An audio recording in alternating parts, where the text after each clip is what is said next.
And we'll get going with our next presenter, who is Nick Riccardi from the Syracuse University School of Information Studies, who's pursuing his PhD in Information Science and Technology there. Nick's going to be talking to us about presenting baseball data in Tableau. Again, we'd like to thank the Syracuse University Falk College of Sport and Human Dynamics for presenting today's student session. And let me get Nick dialed in and let him take it away. Hello. Nick, Thank you, Scott, for the introduction. I really appreciate it. So yeah, we are going to be doing some visualizations today with baseball data in Tableau. And speaking of sport reference and baseball reference, the data actually comes from baseball reference. So that's pretty exciting. We're going to be using hitting data from all the batters from last MLB season. So it's my understanding that I think the data file has been passed around to all of you, and hopefully you have Tableau as well. So while I kind of talk for a second, hopefully you can get Tableau open if that is something you're trying to follow along with. And at the same time, if you have that MLB hitting data file, please have that, somewhere that you can access it. So while people go ahead and get that going, I want to talk for a second real quick about what we're going to try to do today. So we're relatively short on time. We have until about 3:30, and that's, with a few minutes at the end there for, some Q&A.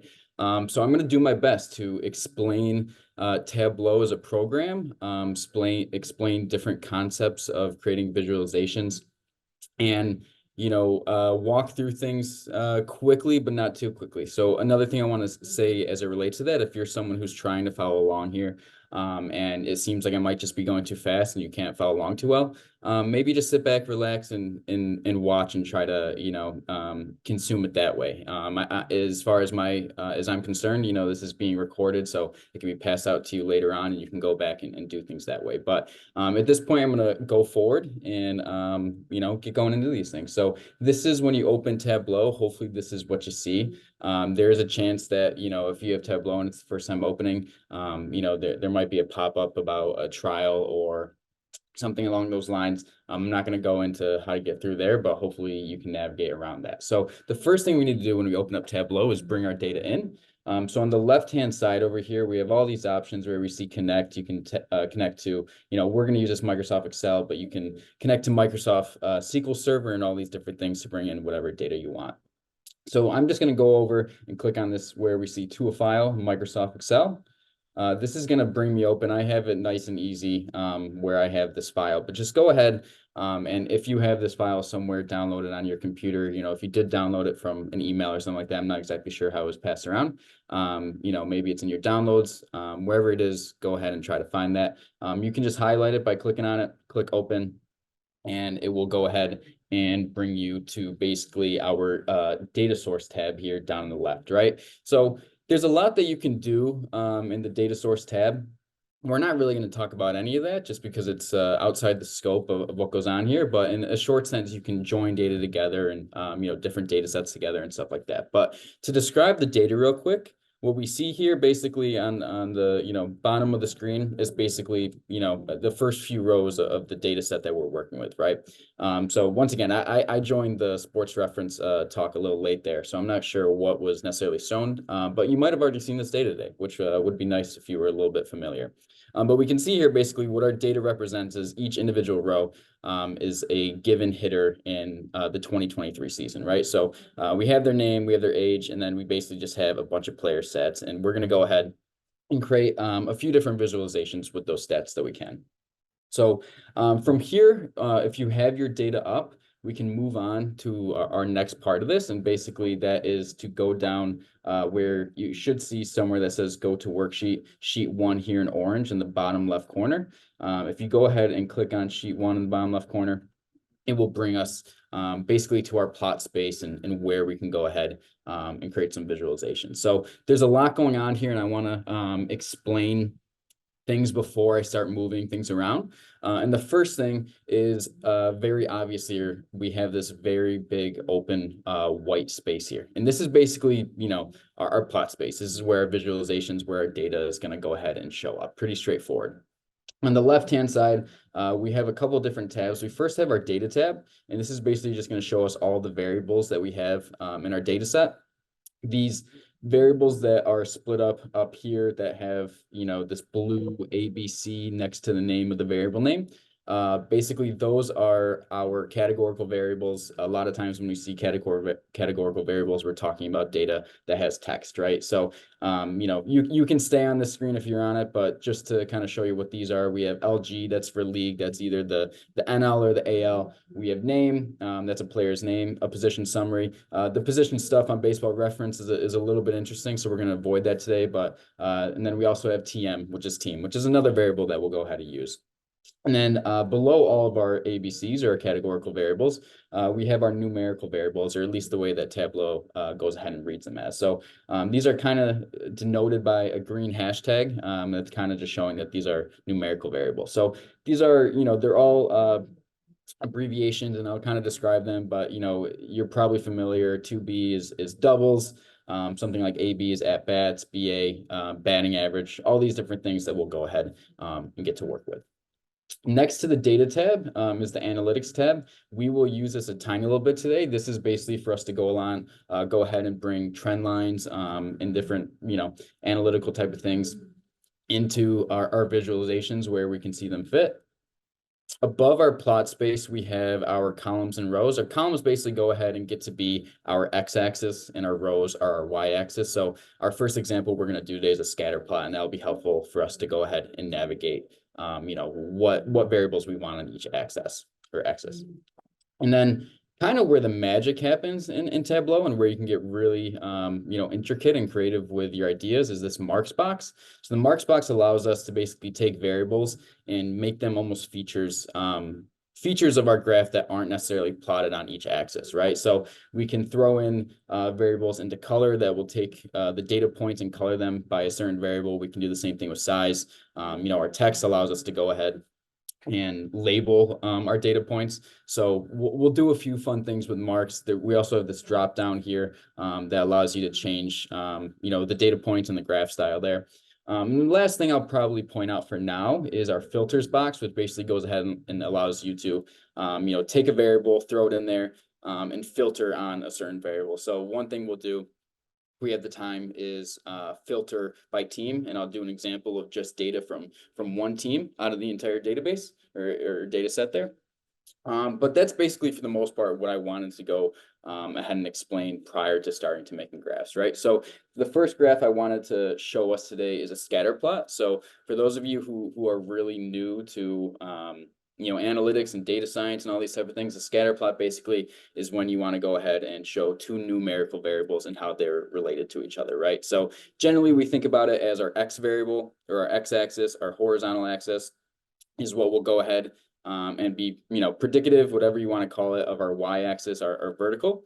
So I'm going to show a very trivial example here that the relationship is very obvious. It's kind of two stats that are made up of each other. But let's first go ahead, if you're following along, the fifth variable down here is BA, that's for batting average. Let's just go ahead and basically all you have to do here is click, and you can basically turn that into a pill and drag it, and let's go ahead and drop that into columns. Now, before we do anything else, it looks a little weird, right, with the data. And basically the first thing that happens with batting average, we see that basically it's just this long bar that adds up to 159.5. You can see here up in the columns where it says sum of BA, it takes our measures here, it takes our numerical variables, and it just starts off by summing them all together. It wants to do something, it wants to sum, it wants to average, something like that. So it looks a little bit weird from now. But we'll work with it to make it look like something that we can actually analyze. Now we want to actually compare to the relationships between two numerical variables. So I'm going to take batting average, and I want to relate it, and I want to see how it relates to on base percentage. So for those of you who are very aware with different baseball statistics, you probably already understand that these two statistics are going to have a very strong relationship to one another. On base percentage is basically just somewhat of an extension of batting average there. So let's take OBP, on base percentage. Let's just click and drag that onto rows. Now, this isn't very, informative, right? And once again, what's happening here is it's taking the entire column of batting average, it's taking the entire column of on base percentage, and it's just summing those values. So basically what it has is, one data point with two different columns here. So we see that there's a sum of 159.5 for batting average, 209.3 for on base percentage. We're not really getting anything out of this. But there's a few different ways that we can do this. One way to kind of break this out into individual observations so that this one circle turns into a bunch of different data points for every player in our data set is we can go over to our columns and our rows and go to our variables. And it doesn't matter what order you do this in, you just have to do it for both of them. Go ahead and click on the drop down. And you can see here right now it says measure sum. And there's other ways you can do this, average, all these different things. But one of the options above measure, two options above measure, is dimension. So go ahead and click on dimension, and you can see it did it for one of them, and it looks a little bit better. Now we have, kind of this weird line graph, and it's not very interpretable. But if we go ahead and do the same thing for on base percentage, just go click on that little down arrow. We can see measure, attribute, dimension. Let's just go ahead and change that to dimension. And now we can see we have, somewhat of an accurate scatter plot here, right? So on our x-axis, once again, we have batting average. We know that the minimum batting average that you can have is 0. You can't have a negative batting average. The maximum you can have is 1. That's going up to the plate every single time and getting a hit, right? Or on base percentage, same type of thing. You can't have anything less than 0. You can't have anything greater than 1. So obviously we can see here there's a pretty strong linear relationship between the two variables, but we also do have a few kind of weird outliers, right? Like we have an observation all the way over here where batting average is basically 100% there, on base percentage 100%. This person likely had 1 or 2 at bats the entire year, right? Someone who got called up for the minors, whatever the reason might be. So I want to do something in terms of analysis here and looking at this visualization that kind of means something a little bit, something I can actually get something out of. So what I want to do is I want to filter out the players who haven't really had that many plate appearances or that many at-bats, right?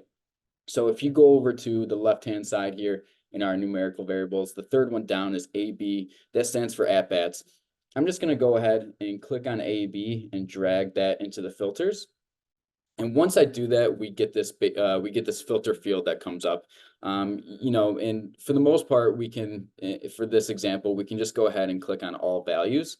We don't have to click on a particular way of looking at the data, but we can just go ahead and click on all values and then go ahead and click on next. And once again, what I did there was I just took the AB on the left-hand side of our variables here. I just clicked that, dragged into filters, and this brought it up for us. So from there, all values and just clicking next.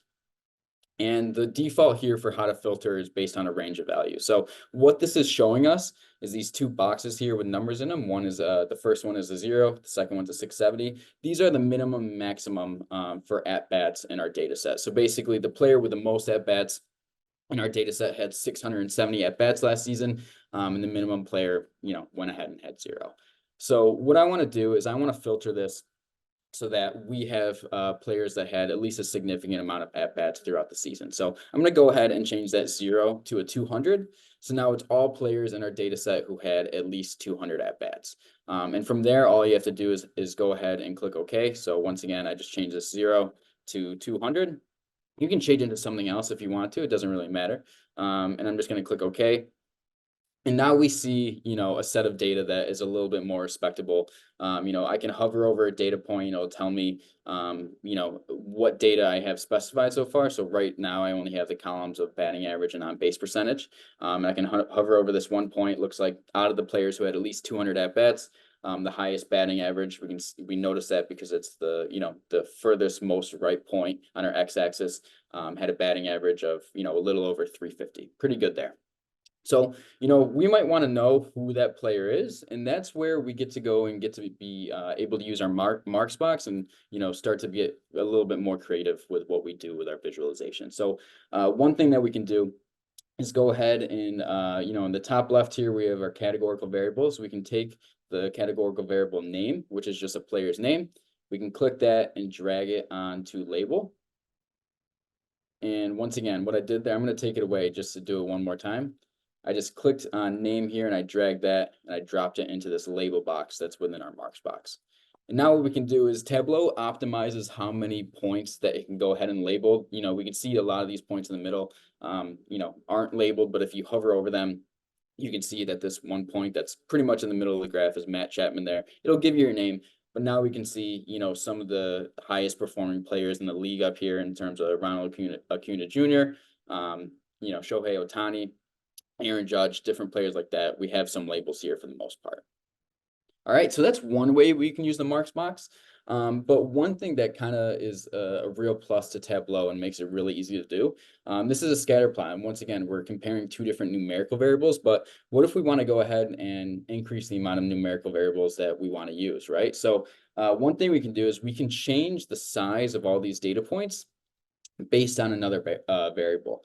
So one thing that differentiates, obviously, on base percentage versus batting average is on base percentage, takes into account getting on base by getting walked or hit by a pitch and things like that, right? So we have someone I think that's really interesting on this graph, is a little bit of an outlier. Kyle Schwarber here. He only has a batting average of, just under 20% there, 200.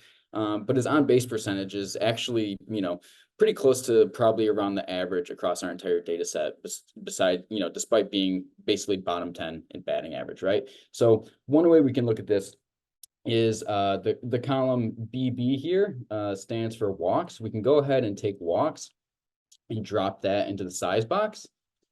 And once again, I'll take it away and do it again so we can see it. I just took BB for walks and I just clicked and dragged and dropped that into size.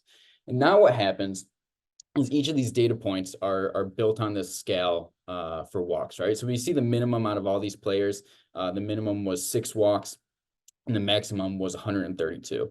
And we can see here, obviously, someone like Kyle Schwarber, like I kind of mentioned, he's kind of getting his on-base percentage pretty inflated by having a good amount of walks, close to the maximum across all these players. Meanwhile, you can have someone, like Ryan O'Hearn here, who for the most part didn't really get on base outside of getting hits. He had about, a 3-4 percentage difference between his batting average and his on-base percentage. And what you start to notice that's pretty clear here is if we kind of draw a line straight through the middle of this, which we'll get to in terms of a trend line, we can see the players below what that line would look like, tend to have less walks compared to, players above that. And what happens here is, once again, the higher you are in on-base percentage, chances are you probably get walked more often than some of these guys who are lower in on-base percentage, but still have a pretty good, batting average here. So another thing we can do is kind of compare players based on, on-base percentage, right? So once again, I'm going to pick on Kyle Schwarber here.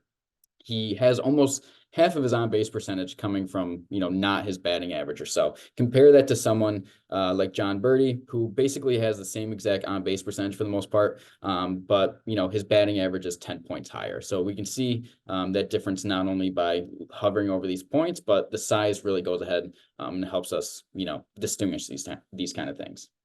So I talked about a trend line, right? So if we want to know the relationship between batting average and on-base percentage, it's pretty easy for us to go ahead and do that. If we click on the analytics bar up here at the top, there's all these different options. And in the model down here in the very middle, we can see trend line. Once again, I'm just clicking and dragging here. I can drag it over and, this whole relationship here looks pretty linear to me. So I'm just going to drop it on top of the linear here. I don't think any of these other relationships really make all that much sense. So I'm going to drop trend line onto linear. And we can see here that we have a pretty decent line of best fit, if you want to call it that. And if you hover over that line, we can basically see, this is for the most part just a linear regression model, and we can see the R squared is about 51, suggesting that 51% of the variation on base percentage can be explained by batting average. That makes a lot of sense. The p value here for the line is significant, and we have this equation that on base percentage equals about 0.84 times batting average plus this intercept of about 0.11. So we have this this trend line in here, which is pretty cool. And then one other thing I want to mention, I mentioned how we can, continue to kind of throw different numerical variables in this graph in different ways. We can do that with color. So let's go back to the data tab here. And, we can really go ahead and pick any of these numerical variables, but I'm going to go ahead and pick RBI. And I can just click and drag RPI onto color.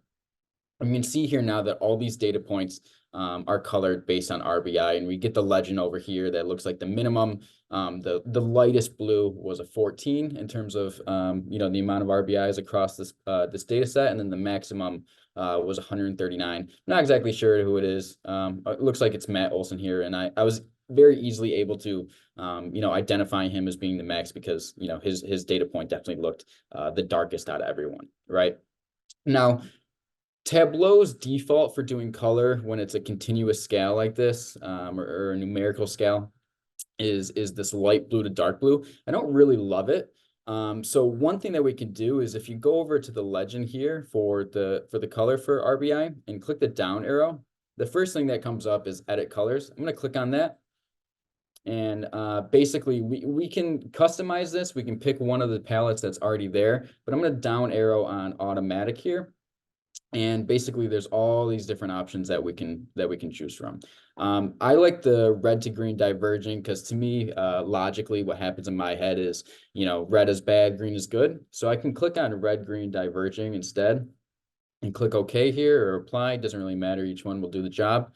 And from there, maybe it's a little bit easier to see the difference in color between different data points, right? So a lot of these guys that are pretty low in batting average and on base percentage go ahead, don't really end up having all that many, RBIs. Some of our guys who are more here in this kind of top right quadrant go ahead and have a lot more, RBIs. And you have someone like Jose Altuve, some of those guys they're pretty early and not huge, power hitters are probably not going to, be huge in terms of RBIs. But regardless, what goes from being a pretty simple scatter plot starts to provide all this information, right? So once again, and the relationship between all four of these variables is pretty trivial. There's not much, there's nothing new here that I'm discovering, but it's an interesting example for us to get a lot of information, out of one graph. And the one thing I tend to tell my students for the most part when it comes to playing around with Tableau and this marks box is to just stay on the side of caution and don't put too much information into things, right? We don't want to get anything to be too confusing. But once again, it allows us to make pretty powerful visualizations there. So that's a scatter plot, and that's a way that you can go ahead and customize a scatter plot in many different ways. I want to do one more graph with about 5 minutes to go here. That's relatively simplistic, maybe time for a third, but we are pretty short on time. But we can go ahead, we don't have to go and get rid of all these variables. We can just basically on the bottom left here where it says sheet 1, to the right of that, if you hover over it, it should say new worksheet. It's basically this little square with a plus sign in the bottom right corner, and it looks like there's a bar graph. That isn't foreshadowing anything, even though we are going to do a bar graph. But I can click on that, and that basically brings us to sheet 2. I can name this as well if I wanted to call it like scatter plot, but really not that important for what we're doing today. But from here, I want to go ahead and do a quick bar chart, right? So I talked about how a scatter plot is two numerical variables going against each other. Generally, a bar chart is going to be one categorical variable versus a numerical variable, right? So one thing I want to do is let's go ahead and take TM, which is in the top left here, which is our teams. Let's go ahead and drop that into columns. And right now, it's just going to show us all the individual values. Nothing, we're getting too much out of yet.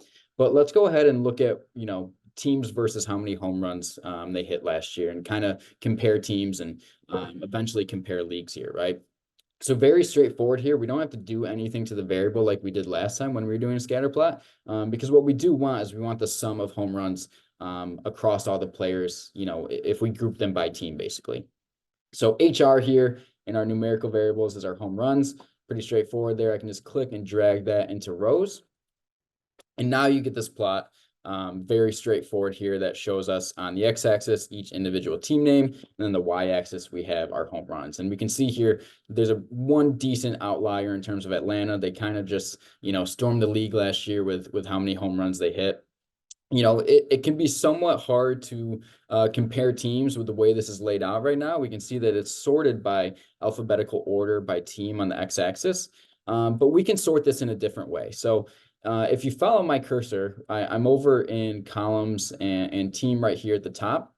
And right above basically the middle of those two things are these two little buttons here with down arrows and basically, these bars going in certain orders, right? So the one on the left is saying to sort by ascending by sum of home runs. So that's going to be basically start with the minimum value on the left-hand side, go all the way to the highest value on the right-hand side. And then the one to the right of it is going to be the opposite, sorting descendingly. So starting with the greatest number and going down to the, the lowest number there. So I'm going to go ahead and do sort descending because I want to see, the teams that you hit the most home runs first.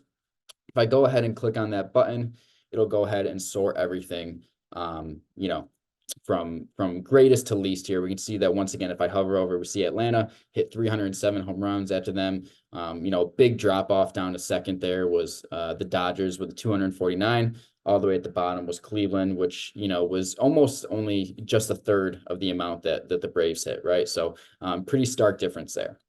Now, one thing that we can do to go ahead and add to this comparison, right now we're comparing teams, but maybe, different leagues have different home run rates, or how many home runs are generally getting hitting by their teams. Maybe that has to do with having DHs play in terms of those type of things, or the different sizes of fields and everything that we have in across different teams and different leagues. So one thing I can do here, we have LG in the top left in terms of our categorical variables. This is, once again, just stands for league in terms of AL and NL. So I can click on that, drag it. Let's go and drop that into color.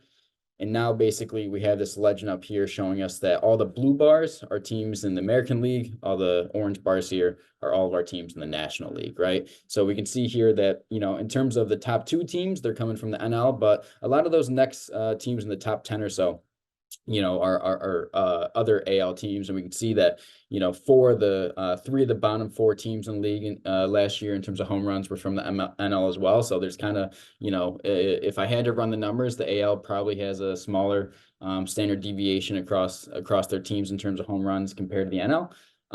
But yeah, it's a pretty interesting thing that we can do here in terms of taking a relatively simplistic bar graph and comparing it that way. Just to show you a couple more examples of other ways you can do this. Even bar graphs, you can change the size as well. So for example, if I want to do something like, what can we do? Maybe stolen bases, SB here. I can go ahead and click and drag that to size, and that will basically change the size. It's a weird thing to see in terms of a bar graph. Generally, you see all the bars look about exactly the same. But it's interesting to see nonetheless. A team like Texas really wasn't all that high in stolen bases, despite being really high in home runs. Different kinds of players probably compose on that team. And then maybe the last thing I want to do, just for a little more contextual information, I can go back to the analytics tab at the top here. And in the summarize here, I can grab an average line, which is similar to my trend line, but it's just going to take the average and display that on the plot. So, and click on average and basically just drop that. I'll drop it over table, and we can see here, we have this average line going across our graph. If I hover over it, we can see that the average is 195.6. So on average, teams hit just under 200 home runs last year, all combined across their team. All right, so that was a couple different things I was able to show you in Tableau in about 25 minutes there. Hopefully you enjoyed it. If you were able to follow along, that's fantastic. But yeah, we'll spend this last 5 minutes or so. I'll go ahead and look at the chat and see if I can answer some of your questions. Okay. So the first things were about the data, so I'm going to keep going down for a second. Is IBB included in walks? I'm not exactly sure. If I had it up earlier, if I can pull it up.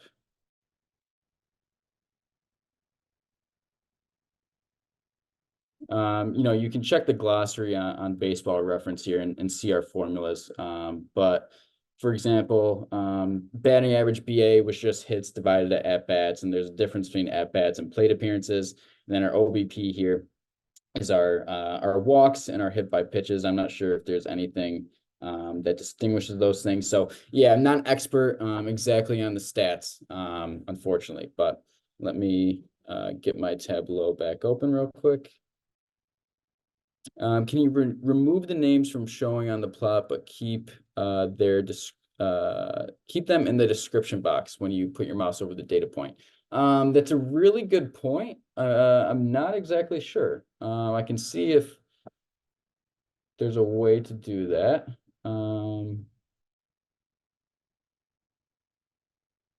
Yeah, that's a great question that I actually do not know the answer to. You can do that by placing name and tooltip. Awesome.